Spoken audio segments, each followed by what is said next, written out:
Good morning বন্ধুরা, আপনারা কেমন আছেন? আশা করি ভালো আছেন। আমরা সকাল সকাল লিপিদিদের বাড়ি চলে এসেছি।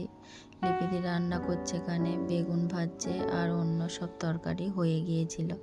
আর এখানে মোমো আর মোমোর পাশের বাড়ি ছোট একটা ভাই, ওরা খেলা করছিল। এখানে দিদির ঠাকুর ঘরটা দেখাবো। এখানে গণেশ আছে, মা সরস্বতী আছে, নৈহাটির বড় মা আছে, লক্ষ্মী গণেশ, লক্ষ্মী নারায়ণ, বাবা লোকনাথ, জগন্নাথ। দিদির ঠাকুর ঘরটা খুব সুন্দর। এরপর দুপুরের মেনু সবজি, ডাল, মিক্স ভেজ, মটন। খাবারগুলো দেখে খুব খেতে ইচ্ছা করছিল। এরপর বেগুন ভাজা, জলপাইয়ের চাটনি, মুরগির মাংস। দিদি এখানে স্যালাড কাটছিল। এখানে বাচ্চা পাটি গল্প করছিল আর এরা খেলা করছিল, লুডো খেলছিল। আমরা ছোটবেলায় অনেক লুডো খেলেছি। লুডো খেলতে কার কার ভালো লাগে অবশ্যই কমেন্ট বক্সে জানাবেন। এরপর এরা লুডো খেলা হয়ে গেলে আবার সাপের যে গেমটা আছে ওটাও খেলছিল।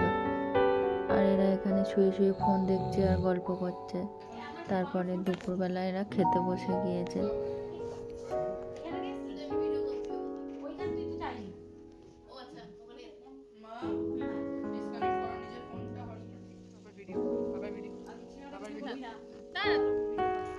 এরপর আমি একটু নিজেকে ভিডিও করে নিলাম। তারপরে দিদি আর অরিত্র, দিদি চা করছিল আর অরিত্র চিকেন পকোড়া ভাজছিল, আর আমি তো ভিডিওই করছিলাম। আজকে শুধু সারাদিন খাওয়া আর গল্প করা। আর বিকালে দিদি চা করছিল, দুধ চা, আর অরিত্র চিকেন পকোড়া ভাজছিল। চিকেন পকোড়াটা খুব টেস্টি হয়েছিল। দুর্গাপুরে সবাই পকোড়াটাকে পকুড়ি বলে, তাই আমরা সেই নিয়ে একটু হাসাহাসিও করে নিলাম।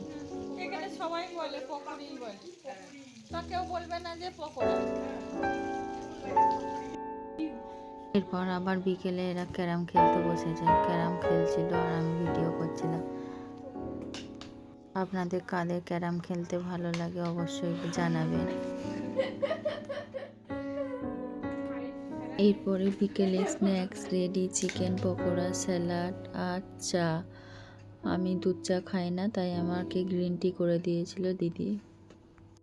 এরপর বাড়ি আসার সময় আমরা দোকানে গিয়েছিলাম রুটি কিনতে।